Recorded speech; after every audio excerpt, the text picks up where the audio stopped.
நீங்கள் பார்த்து கொண்டிருப்பது உங்கள் ரேமா டிவி. இது சத்தியத்திற்கு சாட்சி. நீதிமொழிகள் 22ஆம் அதிகாரம் 4வது வசனத்திலே ஆண்டவர் ஒரு மனிதனை ஐஸ்வர்யத்தினாலும் மகிமையினாலும் அவனுக்கு நித்திய ஜீவனை கொடுக்க வேண்டுமானால், இந்த 3 ஆசீர்வாதங்களை ஒரு மனிதன் பெற்றுக்கொள்ள வேண்டுமானால் அவனிடத்தில் காணப்பட வேண்டிய 2 குணாதிசயங்களை இந்த வசனம் சொல்லுகிறது. வசனத்தை உங்களுக்காக நான் வாசிக்கிறேன். தாழ்மைக்கும் கர்த்தருக்கு பயப்படுதலுக்கும் வரும் பலன் ஐஸ்வர்யமும் மகிமையும் ஜீவனுமா. ஆண்டவருடைய இந்த 3 மிகப்பெரிய ஆசீர்வாதங்களை நீங்களும் நானும் பெற்றுக்கொள்ள வேண்டுமானால் நமக்கு தேவை தாழ்மை. 2வது நமக்கு தேவை கர்த்தருக்கு பயப்படுதல். ஆண்டவருக்கு பயப்படுகிற மனுஷன் இவ்விதமாய் ஆசீர்வதிக்கப்படுவான் என்று ஒரு சங்கீதமே எழுதி வைத்திருக்கிறார் தாவீது. கர்த்தருக்கு பயப்படுகிற மனுஷர்களை ஆண்டவர் இவ்விதமாய் ஆசீர்வதிக்கிறார். அப்படி குடும்பம் ஆசீர்வாதமாய் இருக்கிறது. ஆமென். அன்பானவர்களே, ஒரு மனிதன் ஆசீர்வதிக்கப்பட வேண்டுமானால் கர்த்தருக்கு பயந்த மனிதனாய் இருக்க வேண்டும். கர்த்தருக்கு பயப்படுதல் என்றால் என்ன? ஆண்டவருடைய வேதம் 2 காரியங்களை தருகிறது. ஒன்று, கர்த்தருக்கு பயப்படுதல் என்றால் தீமையை வெறுப்பதுதான் கர்த்தருக்கு பயப்படும் பயம். அதே நீதிமொழிகள் சொல்லுகிறது. தீமையை வெறுப்பதே கர்த்தருக்கு பயப்படும் பயம். எனக்கு அன்பானவர்களே, தீமையை வெறுக்கிற ஒரு இருதயத்தை ஆண்டவரிடத்திலே நாம் கேட்டு பெற்றுக்கொள்ள வேண்டும். எதெல்லாம் தீமையான காரியங்கள் பாருங்கள், அந்த காரியங்களை நாம் உள்ளத்திலிருந்தே நமக்கு அந்த வெறுப்பு வரணும். அதிகமாய் சிகரெட்டு புகைத்து கொண்டிருந்த ஒரு மனிதர் ரட்சிக்கப்பட்டு ஆண்டவருக்குள்ளே வருகிறார் என்றால், அதன் பிறகு அந்த மனிதனிடத்தில் கேட்டு பாருங்கள், அவர் சொல்லுவார், பக்கத்தில் யாராவது ஸ்மோக் பண்ணால் கூட அந்த ஸ்மோக் எனக்கு கொமட்டுதியா, பிடிக்கலை அப்படின்னு.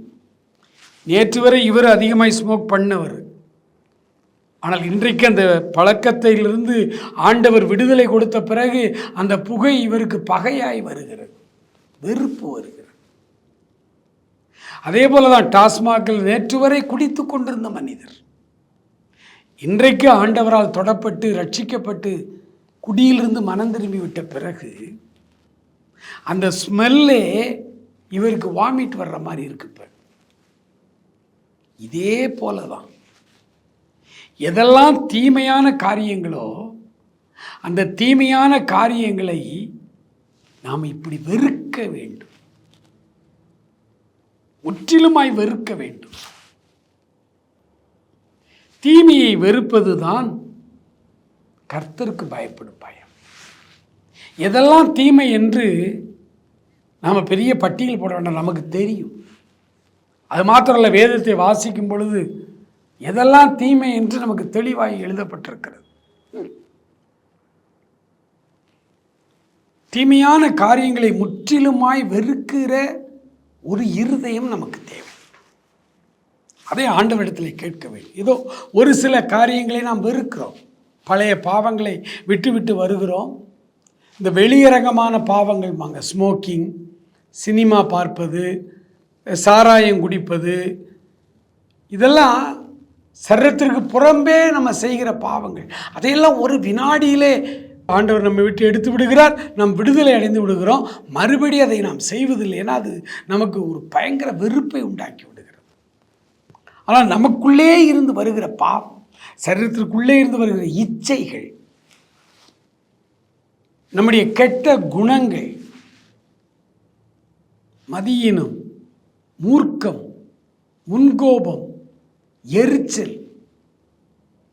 இயேசுநாதரோடு 12 சீஷர்கள் இருந்தாங்க. இயேசுநாதர் அவங்க கூட தான் இருந்தார். அதில் 2 பேர், யாக்கோபு, யோவான். 2 பேருடைய தாயார் வந்து இந்த 2 பேரை தான் நீங்கள் உங்களுடைய வலது பாரசத்திலும் இடது பாரசத்திலும் வைத்து கொள்ளணும் அப்படின்னு அங்கே ஒரு சின்ன அரசியல் பிரச்சனை இங்கே வருகிறது. இப்போ ஆண்டவர் சொல்கிறாரு, அதெல்லாம் என்னுடைய நம்ம வேலை கிடையாது, அது கடவுள் பார்த்து செய்வார்மா அப்படின்னு சொல்கிறார். அதுக்கு ஒரு சொல்யூஷன் சொல்கிறார். ஆனால் இதை கேட்டுக்கொண்டிருந்த 10 பேரும் எரிச்சலானார்கள் அப்படின்னு பைபிளில் போட்டு. அதை கேட்ட 10 சீசர்கள் அப்போ இயேசுநாதரோடு இருந்தாங்க. ஆனாலும் அவங்களுக்கு இந்த எரிச்சல் அப்படிங்கிற அந்த கெட்ட குணம் இருந்துச்சு.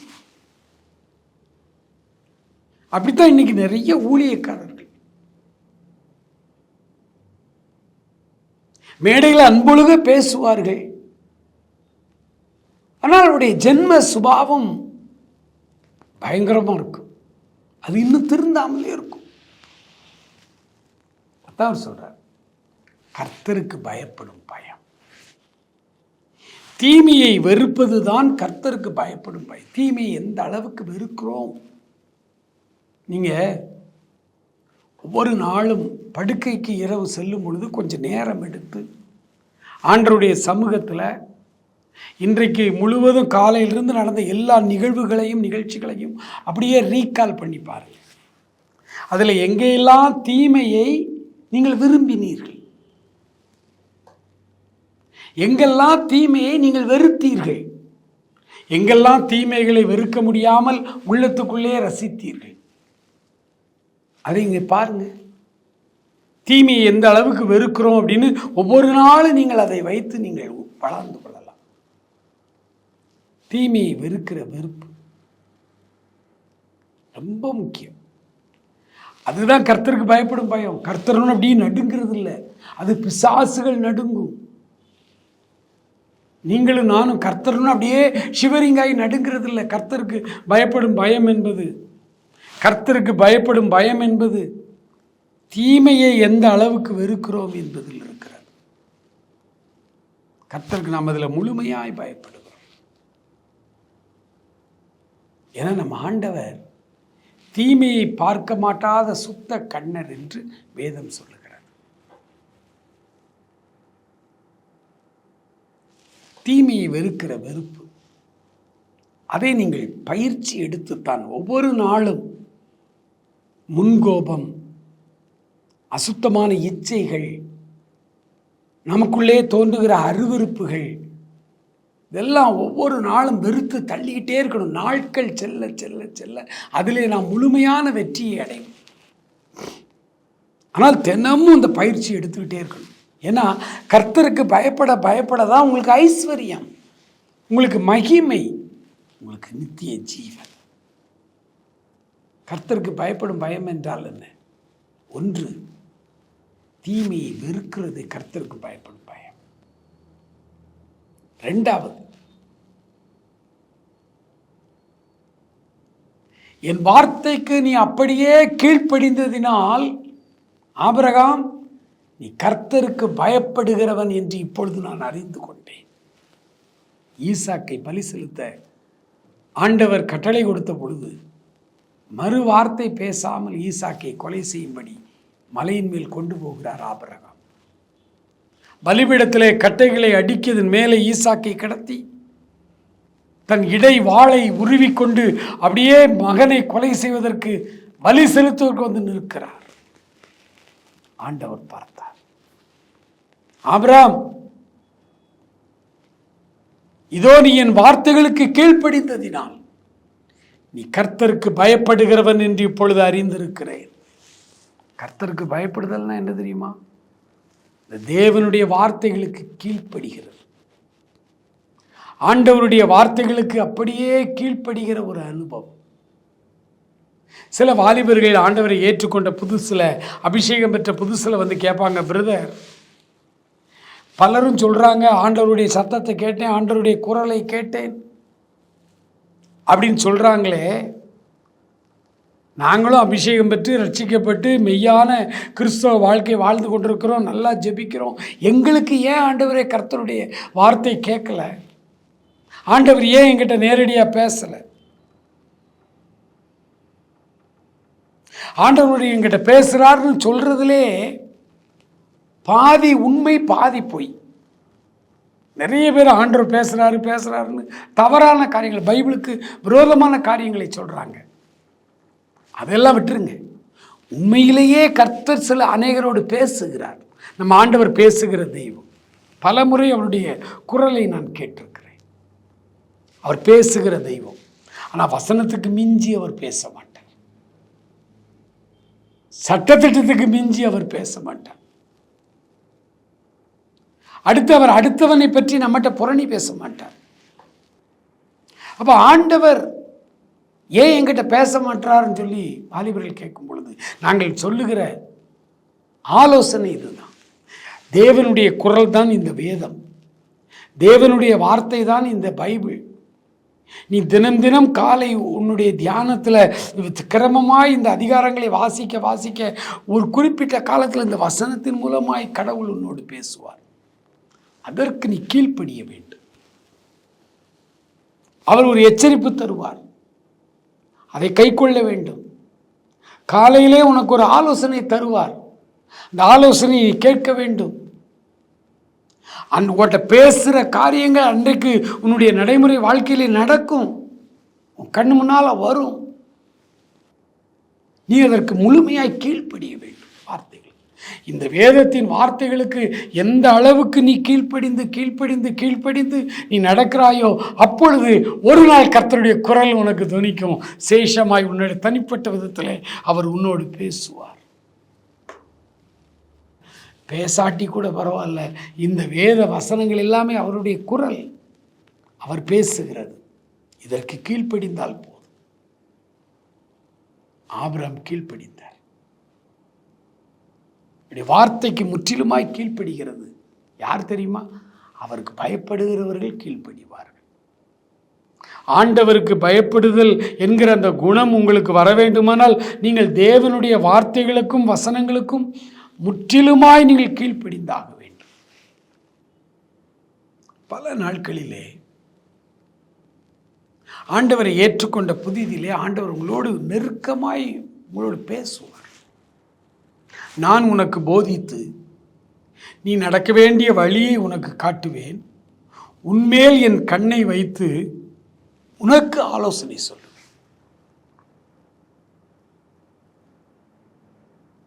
ஆண்டவர் பேசுவார். ஆண்டவர் பேசுகிற அந்த காரியங்களுக்கு நீங்கள் முழுமையாய் கீழ்ப்படிய பழகி கொள்ளுங்கள். அதுதான் கர்த்தருக்கு பயப்படும் பயம். தேவனுடைய வார்த்தைகளுக்கு கீழ்ப்படிய பழகுங்கள்.